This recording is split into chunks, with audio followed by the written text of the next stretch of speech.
You've heard the saying, we are what we eat. Food choices not only affect human health, but our pets' health too. On this episode of the Paw Report, we're joined by Dr. Kelly Swanson, a professor of animal and nutritional sciences at the University of Illinois. Dr. Swanson will talk about the health risks associated with pet obesity and what pet owners can do to help keep the pounds off their pooch.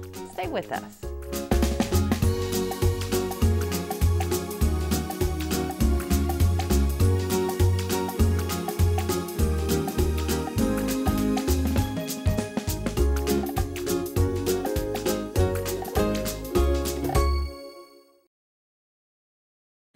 The Paw Report on WEIU is supported by Rural King, America's farm and home store, livestock feed, farm equipment, pet supplies, and more.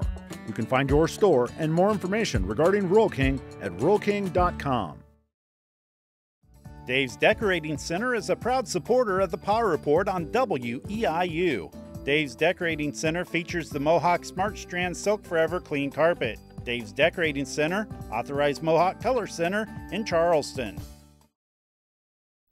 Thanks for joining us for this episode of the Paw Report. I am your host, Kelly Goodwin, and we have some fantastic information to share with you today. And thanks to our special guest from the University of Illinois, Dr. Kelly Swanson is joining us on this episode to talk about pet nutrition, pet obesity, what we should be feeding our pet, and most importantly, how much we should be feeding our pets. So, Dr. Swanson, thank you so much for taking the time to come to the Paw Report today to talk about a very important topic. You know, people probably don't think a lot about it. They dig into the food bag and they put it in the bowl and away they go. But there's some things that people should know. So thanks for joining us. Sure, thank you for having me. Let's start off, tell us about yourself and how you made it to the University of Illinois. And you've done a lot of research over the years talking about pet health. Sure. Well, I grew up on a farm in northern Minnesota, and so I guess that's where my love for animals and interest in veterinary medicine began. And so after I graduated high school, went to start my undergraduate training in animal sciences, and for a long time I was pre-vet focus, but at some point in my undergraduate training I just really got interested in nutrition. And so when I finished my degree at North Dakota State University, I looked into graduate programs in that field, and so the University of Illinois has one of the top programs, and so luckily enough I was recruited to come down and do my master's and PhD in the program. After that I did some postdoc training in nutritional genomics, and then as many things in life, there's opportunities that come your way, and so at that time I had the opportunity to join faculty, and so I've been on faculty in the Department of Animal Sciences for a little over a decade. And a lot of our work, as you've kind of mentioned, is from a teaching perspective is dog and cat nutrition. But in research, we really do a lot of ingredient testing. But we also look at things such as gastrointestinal health and obesity. So, and again, a lot of our interest in obesity is why I'm here today. Probably the first question I'm going to pose to you is, what would you define as a pet being obese or obesity in our pets? Yeah, well, there's several kind of scientific definitions of that, whether it's body fat percent or a percent of body weight over their ideal body weight. But I think for the average consumer, the pet owner, and actually, most veterinarians actually that may not know what the ideal weight is, the body condition scoring system is probably the best way we can kind of gauge the body condition of the pet and monitor that over time. Most of the body condition scoring systems are either on a 5-point or a 9-point scale. I guess I tend to like the 9-point scale a little bit better, and 1 being a very emaciated pet, number 9 being morbidly obese. So of course we want our pets between 4 and 5 probably. And for most people it's a subjective scale, but there are some guides out there to help. And so there's really a couple things you can do with your pet, and really you have to feel the pet. The hair will sometimes mask a lot of things, whether they're too heavy or too light, but really feeling the rib cage is one thing, and you can feel the rib cage with your index finger and your middle finger. The other thing is looking at their waist, and so from kind of on top of the animal, you should see a waist. It shouldn't be just I call some of the animals little sausages. If it looks like a sausage, it's probably overweight, but it should have a waist. From the side profile, there should be an abdominal tuck, and so it shouldn't be one just solid body mass there. There should be an abdomen that you can kind of see. And so there are some other things to think about too when you're feeling the ribs. But you should be able to feel the ribs, but not have a little bit of layer of fat there, but not it shouldn't be too difficult to feel. So there are a lot of scales available online that kind of describe this in more specific terms, but I think that's kind of the general definition of that. And I think the key is to do the body condition scoring and weighing them over time, and then adjusting food intake based on whether the body weight's going up or going down. If you look at our general population, would you say most pets are overweight? I guess there's a difference between overweight and being obese, and maybe you can explain that. There are differences, and it's similar to in people when there's kind of the body mass index, that there are certain thresholds that are set that you're pegged as overweight or healthy body weight or obese. It's similar in pets, and it kind of, to me, I think once you get to a body condition score of probably 6 or 7 or 8 or 9, that's probably where you're obese versus overweight.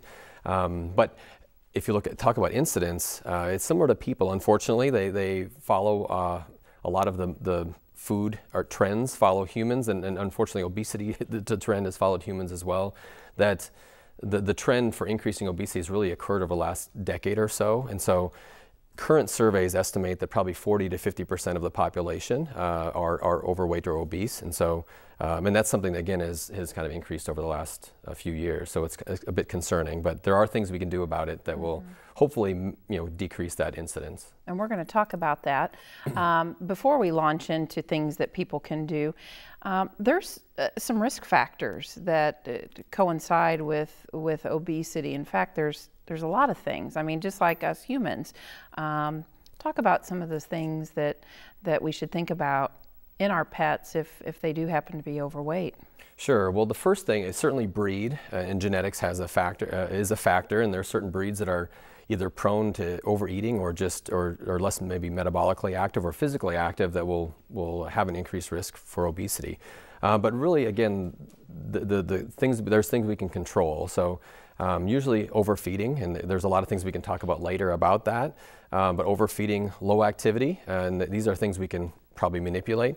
There are a couple things that we can't really change, but we can acknowledge. And so aging, certainly like many of the similarities with people apply here, that with increased age, usually there's a lower probably metabolic rate and physical activity level.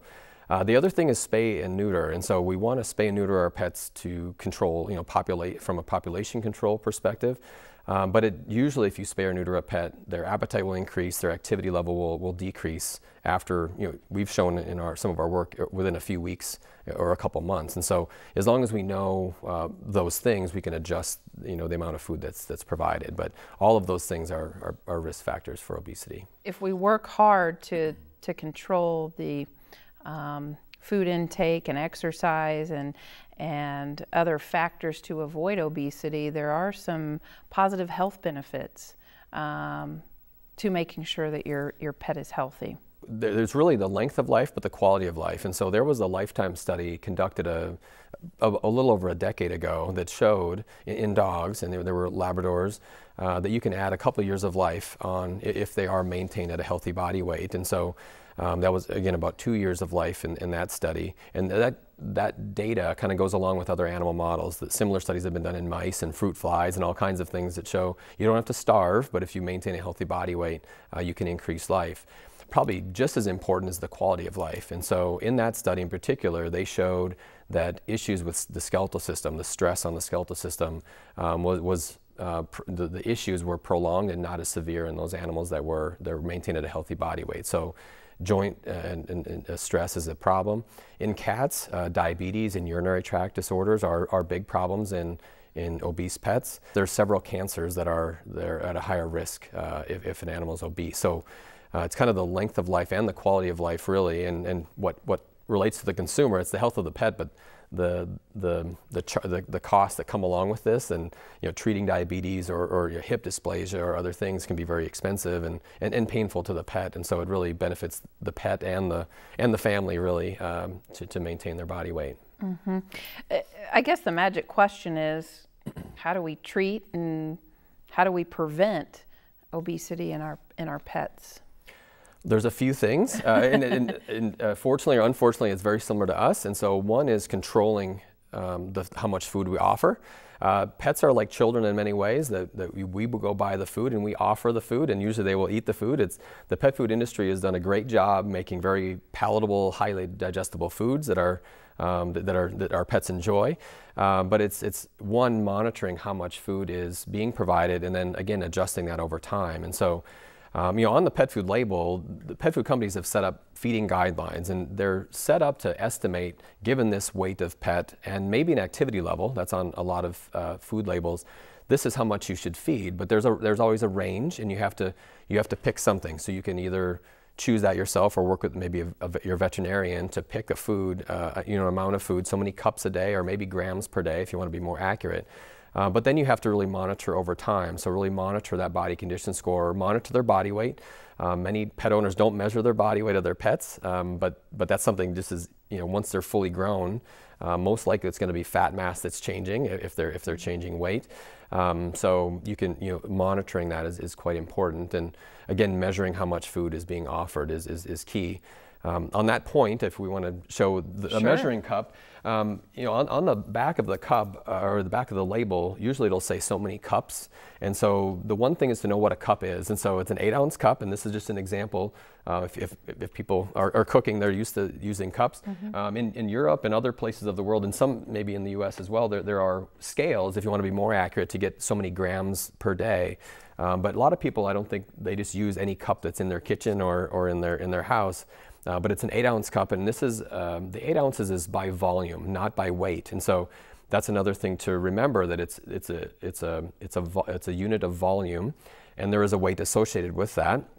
And so there are differences in the devices to weigh out the food, measure out the food, but also feeding the food. And so this is where we can maybe move into examples that, depending on the density of the food. So we have a couple kibbles here in these bowls, and so I measured these at home, and so these two foods are very different in their content. So how much fat, how much fiber, starch, and protein are there. So really the contributors for energy, but they're also different in their density. And so this is a very large kibble, where again you can see for 1,000, this is 1,000 kilocalories, which would be pretty close to a 50 to 60 pound dog for per day.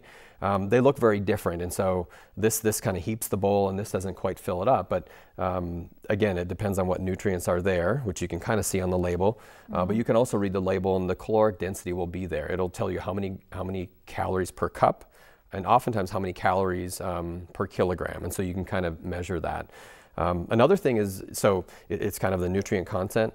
A lot of kibbles, like a lot of cereals that we eat for breakfast cereal, there's a lot of air there that we maybe don't think about. And so the amount of air between the kibbles, but also the air within the kibble can differ quite a bit too. So these are two foods that, again, are providing about 1,000 calories.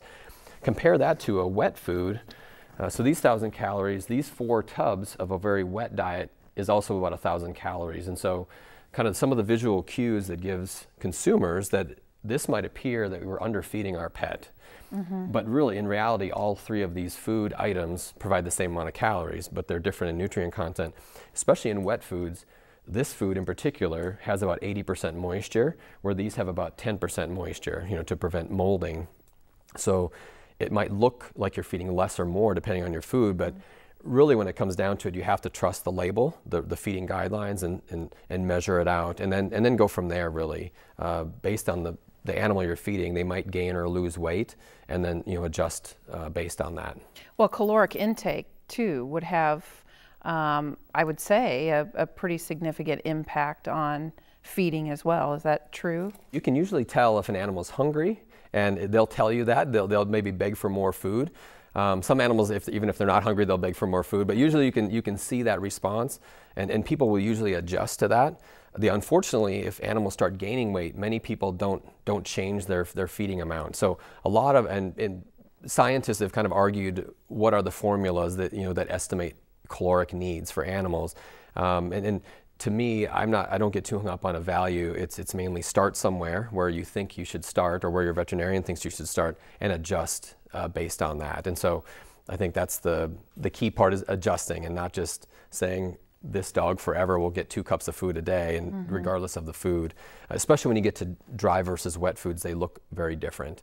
Another thing that I guess is the bowl size. And so what I've done here, and I have a Boston Terrier at home. If you want to look at these two bowls here, this is, he's about 20 pounds. And so this is of the same food, the same amount of food. For him, we feed him twice a day, but this would be his daily caloric needs. And so the small bowl is probably the bowl that's appropriate for him. And you can see if you were to fill this bowl, it would be pretty close to what he needs. Unfortunately, so this one. The small bowl, yeah, the small bowl. If you were to use this larger bowl, and if you have children or other people in the household that are all kind of feeding from time to time, they'll probably have the inclination to fill the bowl more than it really needs to be filled, because it doesn't look like it, it's only half full. Right. So there have been studies done, and in people and in pet owners, giving different size utensils to feed. And if you have a bigger plate or bigger bowl, you tend to eat or offer more food than if there's a small bowl or plate. And so it's kind of some of the same visual cues that kind of maybe fool ourselves, will also it kind of trickles down to our pets, because we offer too much food.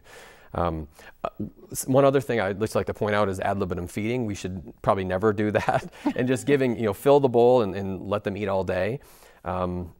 It's better to know from their health perspective, but also obesity in particular, for measuring the food and give them usually distinct meals. So if an animal ever goes off food, then you can easily identify, oh, they didn't eat today, or they're not eating as much. If you're not really measuring, sometimes health conditions can occur, and it takes a while before people identify that problem. But if you're measuring out food and in distinct meals, usually you can see that. It can become difficult, and a lot of dogs are, 1 or 2 meals a day is fine for them, but cats are more nibblers. And so you might, feeding 6 times a day might be too taxing on a family to do that. But there are now automatic feeders that will do that if there's an extra cost with that. But it takes, if it's dry food in particular, it kind of takes some of that away. That and some people will complain that, well, my cat wakes me up in the middle of the night to go, to eat.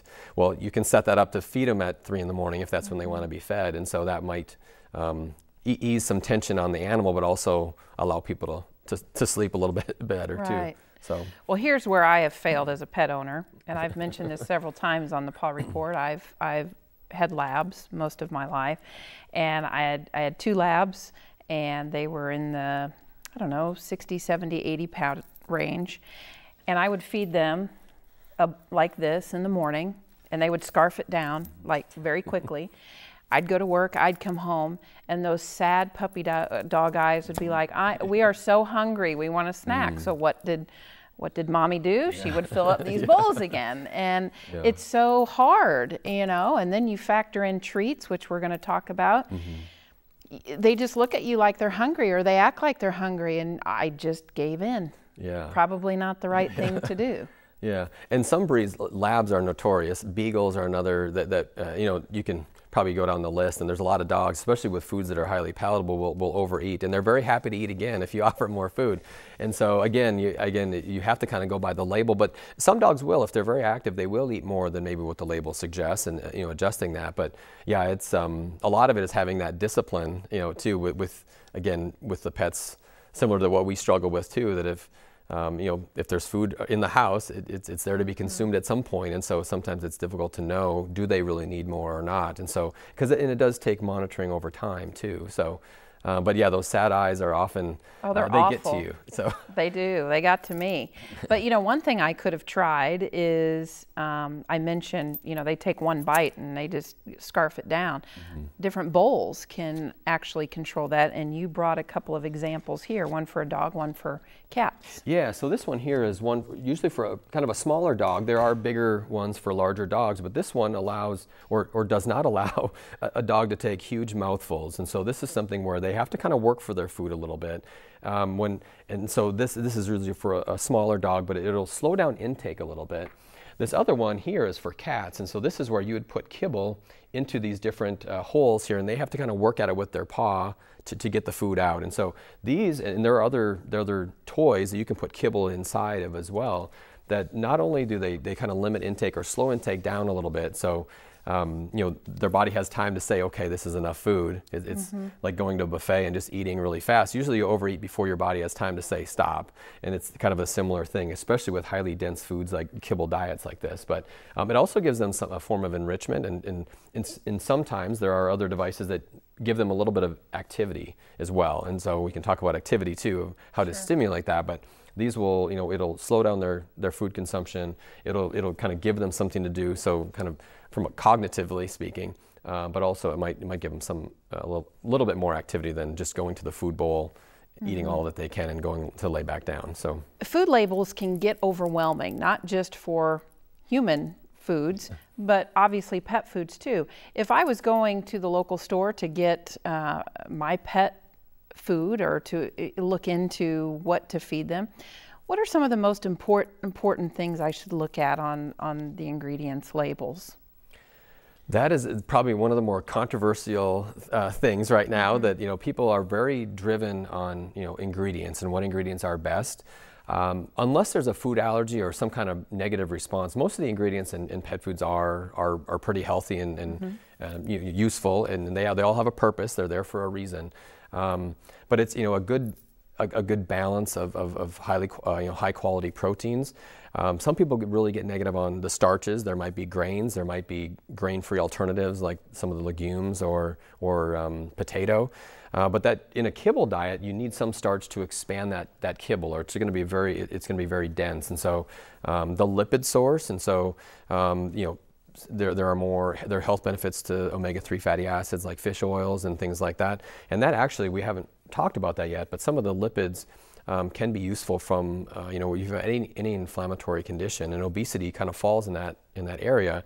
Omega-3 fatty acids can be useful to kind of dampen some of that inflammation, that kind of a low level of inflammation that's in the body, and so that can be useful as well. But I'm not sure if there's no perfect pet food, I would say, or for any animal, just one food that works. I think there's a lot of foods that are very good.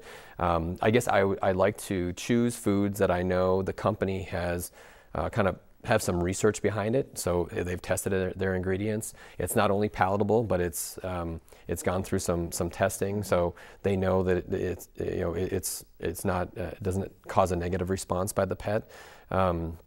And over the long term, it's all foods really are supposed to be complete and balanced if it says that on the label, but they do differ a little bit. The coat might look a little different. The stool quality will certainly look different based on the type of food you're feeding, but.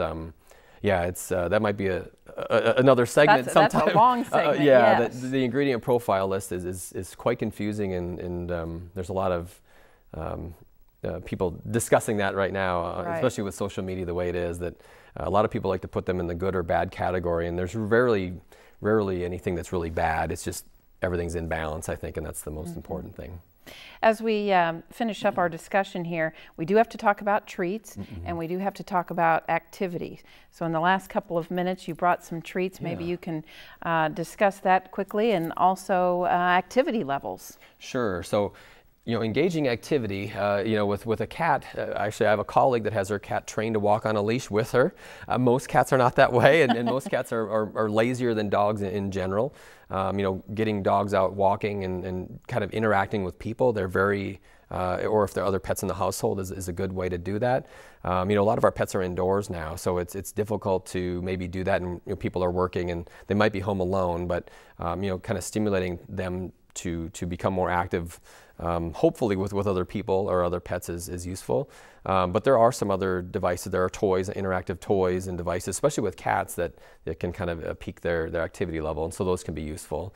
From a treat perspective, you mentioned that again, when it comes to treats, usually the rule is treats, table scraps, anything extra than what you're putting in the food bowl should be limited to about 10% of their calories per day. So when you offer, you decide on so many cups per day, you can do a quick calculation and see this is how many calories he or she is receiving.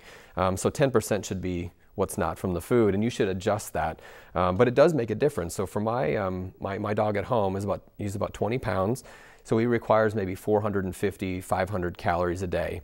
The difference is, these little treats here that usually can be used for for training and things like that, or you know, maybe have 1 to 2 calories, like a lot of these kibble, 1 to 2 calories each. This treat has about 25 calories, and this one has about 45, and they get much bigger than this. We all know that this even doesn't look very big, but this really would meet almost his need for the treat in one day. It's about 10% of his caloric needs, and so which he would snarf down really fast. But there are some bones that get much bigger than this, which again, hopefully you have to match it with the dog or cat that you're talking about. But again, trying to have a handle, usually it comes down to not just sneaking them by the table or wherever you are, so everyone kind of has a rule. One other thing, in addition to just treats, if you know you're going to feed this much of food per day, you could take maybe 10% of that food out of the bowl and just use the actual kibble diet as a treat throughout the day as well. So just kind of reserving that. So when you come home and he looks sad, then you have another I have a little piece of kibble amount. I can offer you can give a few more. You know, so I think the main thing is kind of acknowledging that we have to control how much we're feeding, at least measuring how much we're feeding, and so we know how to adjust from there. So those are just some of the things. It's quite complicated. Yes. On paper, it's sometimes very simple, but after that, it's in reality, it can be tricky. So some excellent information, and I'm sure if any viewers out there have additional questions on labeling our food, you'd be happy to answer any of those questions for them as well. Go to the website. In Illinois, we have a companion animal nutrition website, and so they can find me, and I'll be happy to answer any questions that people have. Great. Well, thank you so much for joining the Paul Report today and sharing some valuable information on pet obesity and nutrition. All right. Thank you very much. Swanson, thank you. And thank you for joining us for this episode of the Paul Report. Again, I am your host, Kelly Goodwin, and we'll see you next time. Dave's Decorating Center is a proud supporter of the Power Report on WEIU. Dave's Decorating Center features the Mohawk Smart Strand Silk Forever Clean Carpet. Dave's Decorating Center, authorized Mohawk Color Center in Charleston. The Paul Report on WEIU is supported by Rural King, America's farm and home store, livestock feed, farm equipment, pet supplies, and more. You can find your store and more information regarding Rural King at ruralking.com. Additional support for the Paul Report on WEIU is brought to you by viewers like you. Thank you.